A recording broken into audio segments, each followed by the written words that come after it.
Kareem right here, and today I have the pleasure of interviewing Ron Patel, who's the Chief Business Officer at New Mexico United. Ron, thank you for taking the time for joining us today. How's it going? Hey, it's great to be on the show. Awesome. So, I didn't send you the questions. I'm going to keep you on your toes for this interview. They're all All right, soccer. I'm ready. Super excited. Could you just take us back in time and share how you got involved in the beautiful game?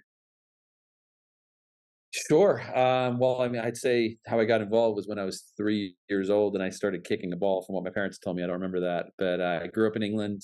Was born about a mile from Anfield, so Liverpool fan. It's kind of in my blood.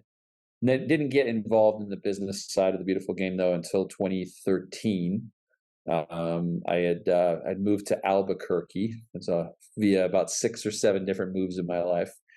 Moved to North America in 1989, and then moved to upstate New York, Seattle, Washington, Phoenix, Arizona. Went to high school and college there. Went to Arizona State, and then moved to Albuquerque in 2004 for a job. Ended up starting my own business in '06, and then in 2013, I was seven years into my business, and was watching YouTube videos, literally of watching England lose in penalty shootouts like we always do in the World Cup, and started thinking, why couldn't there be more soccer here? At the time, we had a men's and a women's program at UNM. Now we just have a women's program because the men's program got cut a couple years ago. And I was like, there needs to be more soccer here. And I always said, like, Albuquerque's a soccer town. We just don't know it yet. And we said we have to fix that. So met with a couple people, namely one named Aaron Hagman, one named Larry Espinoza. We both the three of us worked together to bring semi-professional soccer to Albuquerque. We created a team called the Albuquerque Soul. We played in, back then it was called the USL PDL, the Premier Developmental League. It's now called USL League Two. And back then it was about 70 teams all over the country.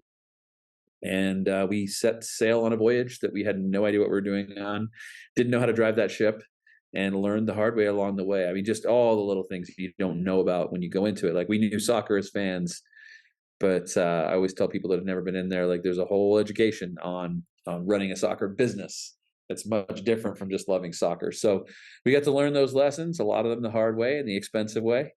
Would And you then we say did that for about 5 years. What's that? what would you say was like the hardest thing that you guys, what are 3 challenges that you guys came across? Because you guys were going into it fresh. Three? How do I cut it from 587 to three?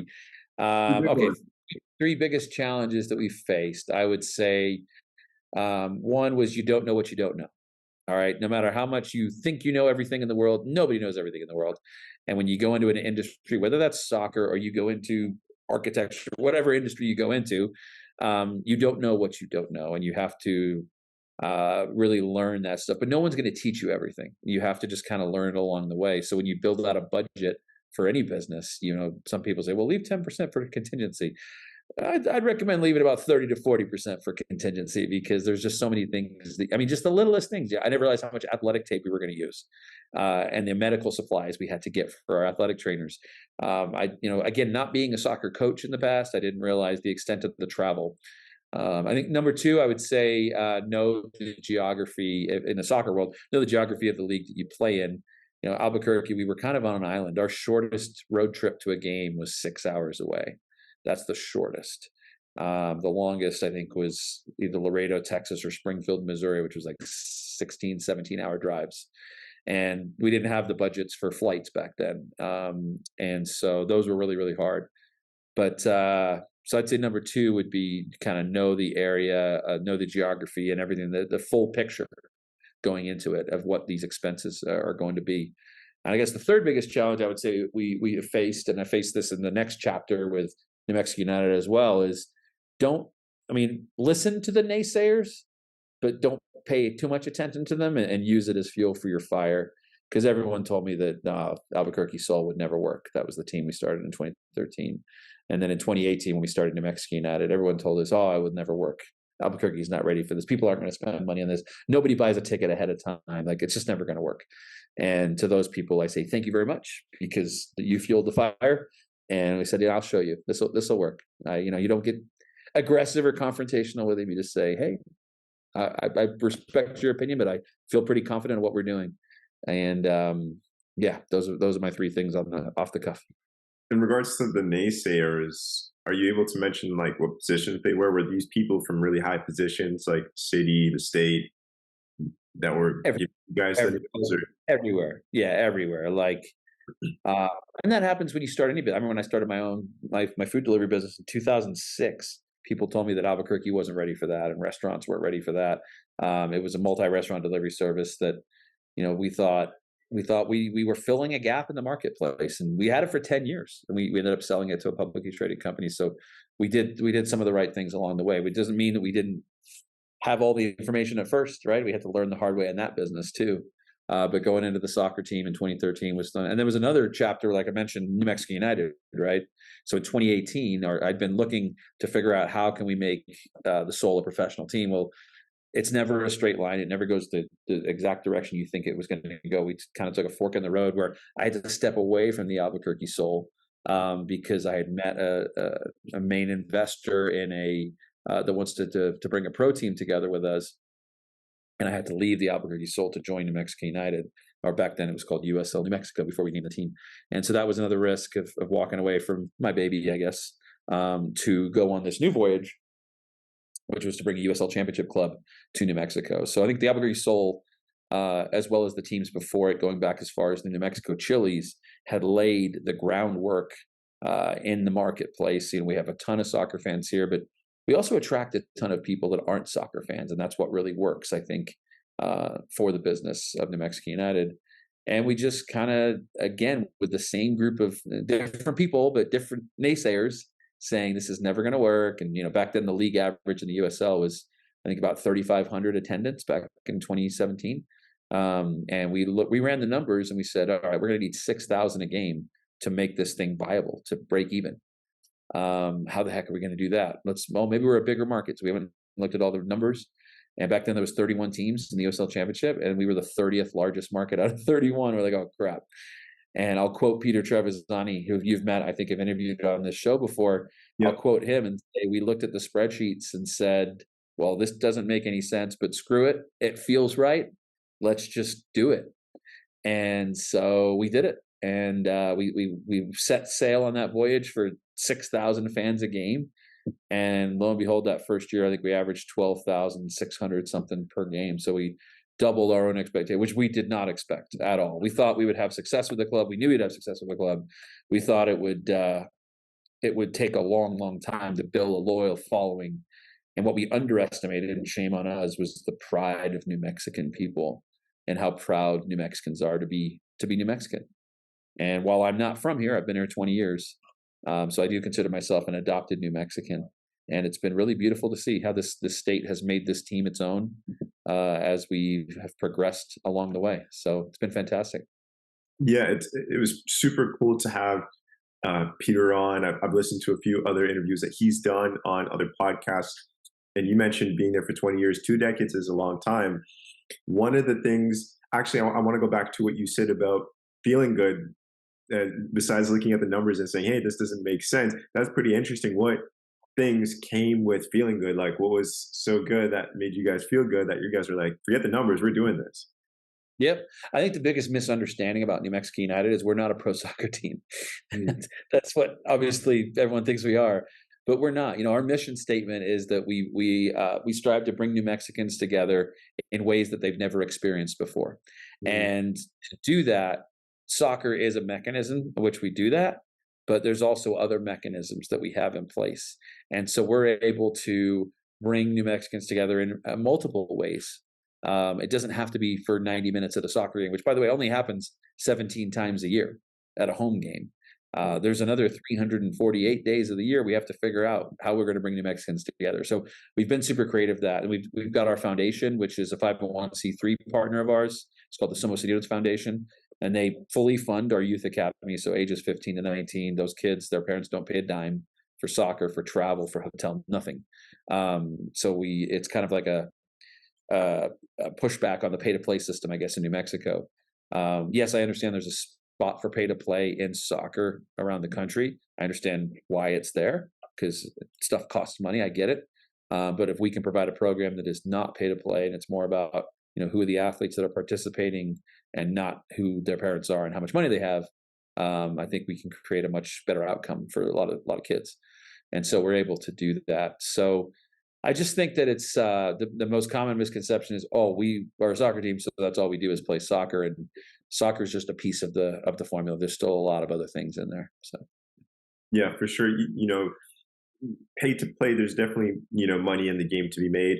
But that opportunity that you guys are providing to parents and up and coming athletes to operate in such a positive vehicle, soccer, is amazing. And there's more and more of these projects coming out. I just recently seen on Instagram an Instagram ad of DoorDash sponsoring this soccer club in the U.S. $25,000, and they're providing an opportunity for athletes again to play, but not to pay, which is amazing.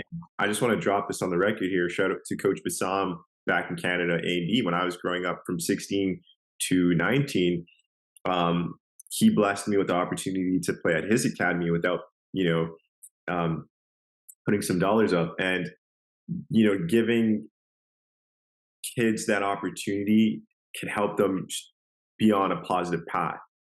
Again, because they're playing soccer, they're in a positive space. One of those things, soccer provides the opportunity for kids to stay on that positive path. So that's why I think it's just great overall. With saying that, you guys do some pretty cool stuff. Peter mentioned you guys had a sponsorship with our company, and the art company wasn't even putting any sponsorship dollars. So what other cool things are you guys doing? You mentioned New Mexico United is not really soccer, but it is. But you guys also provide these other experiences. What other experiences do you guys provide that bring in the community back into the stadium and into the brand and what you guys do? yeah, there's so many of them. I think some of the ones that jump out at me right away is like our holiday tour that we do with our foundation. We actually go around the state. I think last year it was 12 or 13 cities. And just to give you some context, New Mexico is the fifth largest state in the United States by area. So it's the fifth largest landmass of states in the United States, but we only have 2 million people, and so everyone is spread out. And so when someone falls on hard times in a community, they could be spread out all over the place. So these 12 different cities we go to in our holiday tour, we reach out to these communities ahead of time. Hey, what's the need right now? Do you need warm blankets? Is it a canned food need? Is it this? Is it that? What are the different things that we can do? Sometimes do you want to just come do a clinic with some kids? What's the needs you have? And we go to each one of these communities, and we take players with us, and front office staff and our foundation staff are the ones that really put the work in. And again, there might be soccer balls involved in that, but it's got nothing to do with playing the game on the field. It's about enriching lives around the state. Another one that comes to mind was we did this one in year one, where it was like a live art experience, I guess you would call it. We went to a community center in a economically stricken neighborhood, and with all these kids, and we said we're going to build an art project with soccer balls. And they're like, okay, well, how are you going to do that? So we put up these like huge boards, wooden boards against the portable building at the community center. And we took all the soccer balls and we rolled them all in paint. And then the kids would take turns kicking the soccer balls against the board. And it created like this Jackson Pollock style painting that the kids created. And then we took that and cut it up into 50 pieces and gave each one to a different artist and had the artist create a project out of that piece of art. And unfortunately, we didn't get to do the final piece because of COVID. Was we were going to have an event like at a gallery where they would bring their art project and explain it, and the kids would be there to see all the stuff that they helped create. And so again, nothing to do with soccer on the field, but we were finding a way to marry art and sport. The art business you're talking about is called Meow Wolf. And so, yeah, we've worked with them since day one. We actually just signed a new deal with them this year, which is a lifetime contract. Oh, wow. Which I don't know if I've heard of one of those in sports before. We like to be the first in some wild, crazy things. So we did sign a lifetime agreement with Meow Wolf to be a sponsor of New Mexico United forever. So, Wow, that's pretty cool. And that's actually so crazy. My coach Bassam just texted me, and I just brought him up. That's crazy. He barely texts me. I'm kidding. So I'm interested to know how you got involved in New Mexico United. I've listened to your interview with Marcus I'm going to butcher his last name, Wafferson, Yeah, um, yeah. podcast, which was great content, extremely valuable. Um, I'm really interested to know how you got involved with New Mexico United. So I met Peter through a mutual friend. Told him kind of the vision I had had for soccer in New Mexico and how I wanted to do it, and then it kind of aligned with his vision, which was he had worked in finance for 20 years and wanted to do something different. He had basically retired and said that he wanted to do something that was more community driven. He's lived in Santa Fe, New Mexico for the last 20 years, still does, and had always been in this boutique finance firm that most of their clients weren't here. They were all around the world. And he wanted to do something that was more kind of to help the place where he's called home for the last 20 years. And he's very passionate about art. He's very passionate about immersive theater, and he's very passionate about people. He did a really cool thing called Project 47, which was before his 47th birthday. I don't know if he told you about this. He, for 47 straight days, he's all about fitness. You'll see that if you see him. He's in good shape. And so 47 days leading into his 47th birthday, he did a different workout. And so one day it was, a cycle class. The next day it could have been water aerobics. The next day he was playing dodgeball at his kid's 7th grade class. And each day he did a different workout, and he met different kinds of people from all walks of life as he did each one of these workouts each and every day. So Peter just had this kind of he has this wild imagination, evidenced by his involvement with Meow Wolf when they started. He was an early investor and advisor to Meow Wolf. And so he's got this creative kind of foresight. And so when I shared with him what I was thinking of at soccer, and he was like, well, this is kind of how I want to spend the next chapter of my life, which will end up being the rest of his life because he loves it. And it just resonated with him. It took a while after we first met. And then we worked together to bring the ownership group together, to then ultimately at the end of 2017 buy the franchise from the USL. And then we kicked off our business in January of 2018, and then kicked off the team in March of 2019 on that memorable day where the first goal was scored by a New Mexican, which was awesome. So Nice. You said it took a while. Going back a little bit, how long would you say a while took in regards to then you guys approaching USL to purchase the franchise, which was 2018? Well, with Peter, there's two answers to that question. One answer is how long did it take? I mean, I was looking for investors for a USL Championship team for years.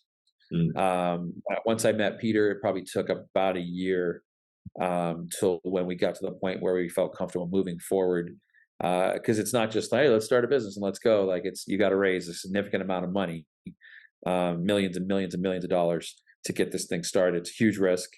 And especially in a place like New Mexico, where there's really a graveyard of sports teams that have come and gone, with a few that still are here, of course.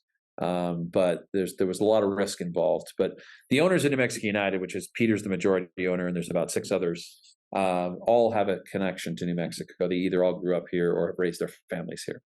And so they didn't do it to make money. They did it because it provides a better quality of life for New Mexico. And quite honestly, New Mexico, we haven't always had a ton of things to really, really celebrate. Often you'll find is the top of the bad lists and the bottom of the good.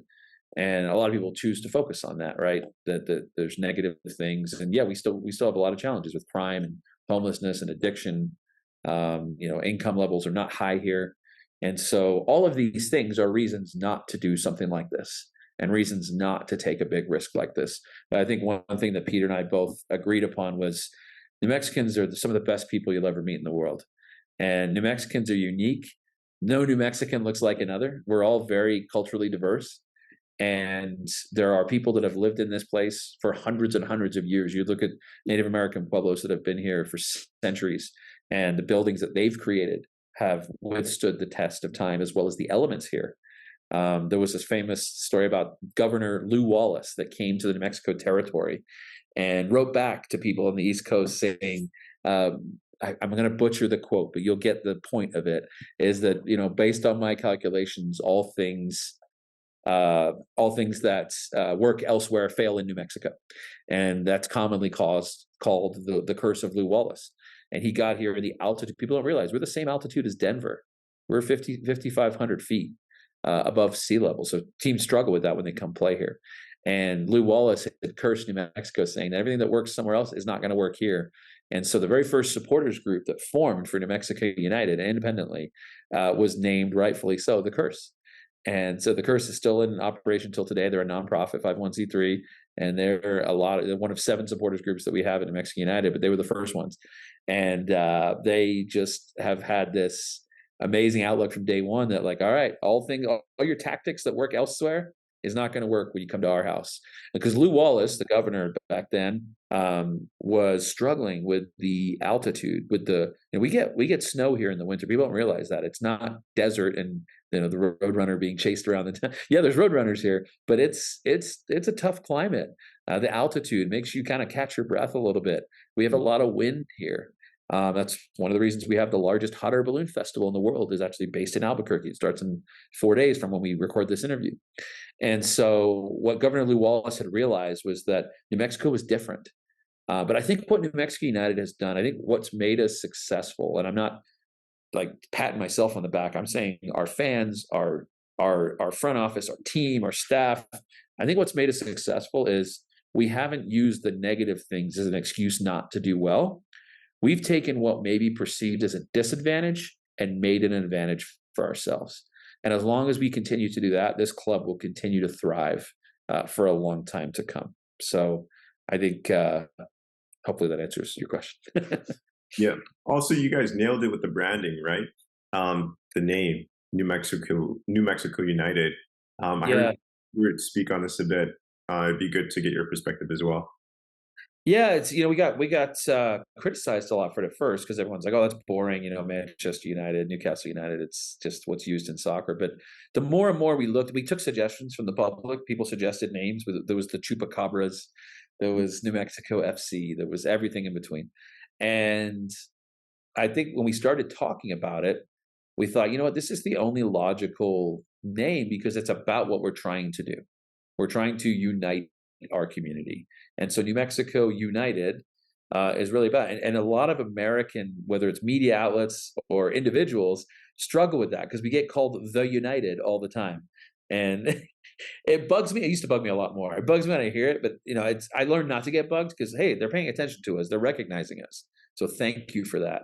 But the United is not actually a thing. It's New Mexico United. But that's something that we'll just have to put up with, I think, for now until the end of time. Yeah. What about building a home, new stadium? Where are you guys with that? I have a chance Yeah. to hear about that. Yeah, working fast on it every day. Literally right now, as we're talking, Peter's in the other room doing an interview about that as well. Oh, okay, And cool. so, we did try to do a bond about 2.5 years ago, which would be a publicly funded stadium that got voted down pretty significantly, 65% no. And that's okay. We accepted that. We've moved on. We've now realized that the public does not want public funds to build a stadium, but there's still plenty of people that want to see a stadium. So it's a private project now, where we're working on a land lease with the city, so we can lease the land, and then we would put the dollars in to build that stadium. So we're hoping by 2026, fingers crossed, we'll have a home of our own to play our games. That's super exciting to hear.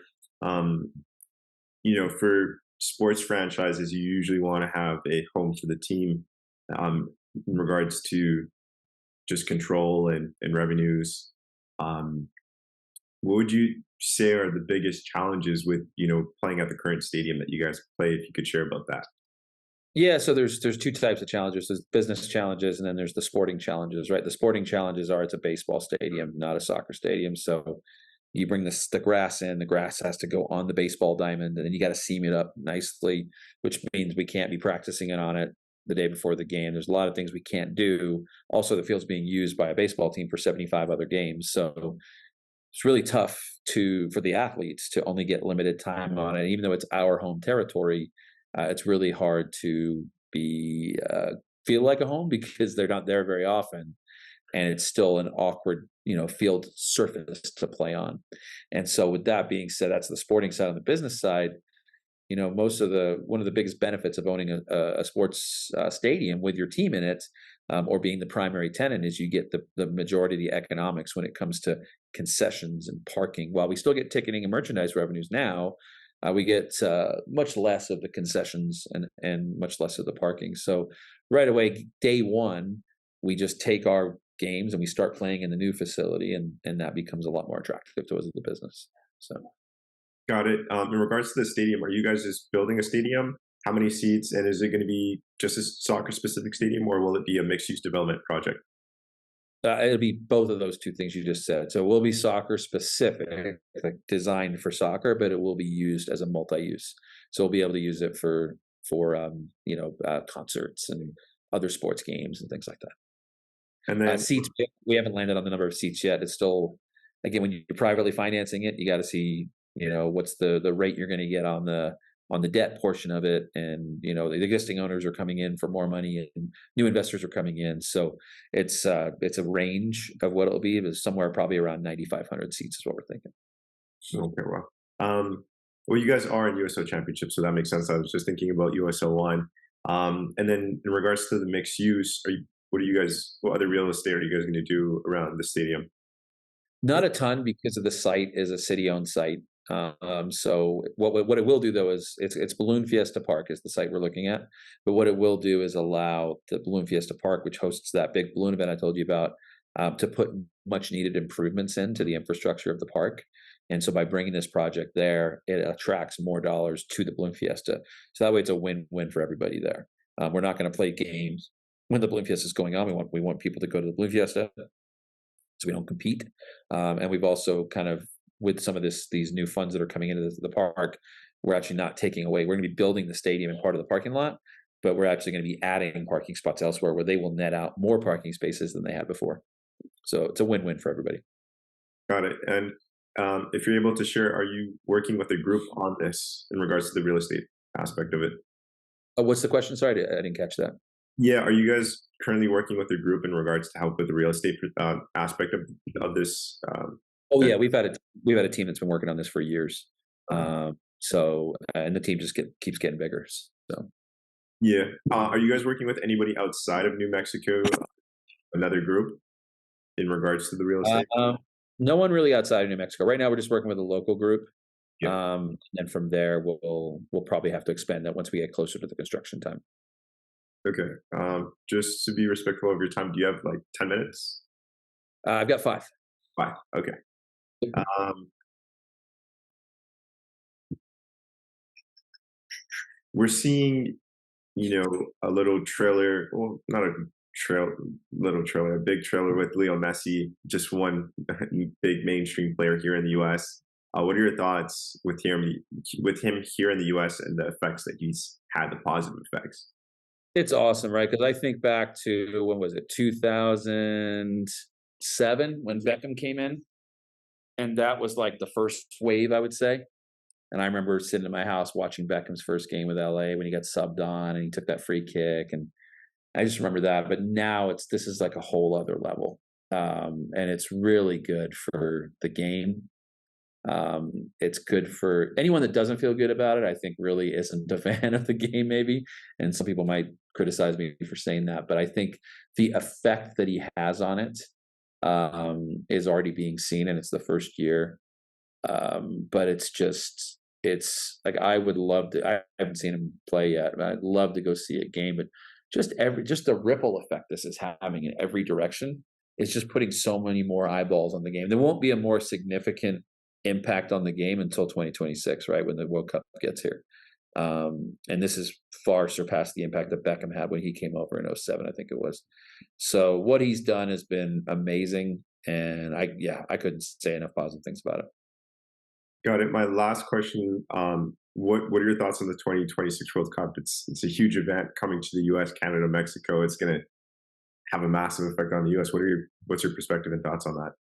Oh, it's another game changer. Like every 4 years, the World Cup comes, and soccer in this country sees a big boost in popularity. You take into account this, it's amazing how much the game's going to grow now. And it's not just because it's here; it's because of the impact of all the fans that come over here to watch these games. They're going to interact with people from our country, and they're going to catch soccer fever. And of course, it was here in '94. But think of where our country is now for soccer today. compared to where it was in 1994. It's so damn exciting. I went to the World Cup in '06 in Germany, and just by being around that atmosphere, it changed my life. I still to this day remember the feelings I had of different areas of the World Cup when I interact with fans from all over the world. And just to know now that that was just me, I went by myself. I was 25, I think, when I did that. Now, that feeling I had meeting those people from all over the world, hundreds of thousands of Americans are going to have that feeling, whether they're soccer fans or not. You're not going to be able to escape it in Yeah. 2026. So that effect is going to be seismic, and any fan of the game is excited for it, I think. Yeah, super excited. Well, Ron, before we go, I'd like to thank you for taking the time for joining us on the One Soccer Nation podcast today. Yeah, you didn't make the questions too hard, so thank you.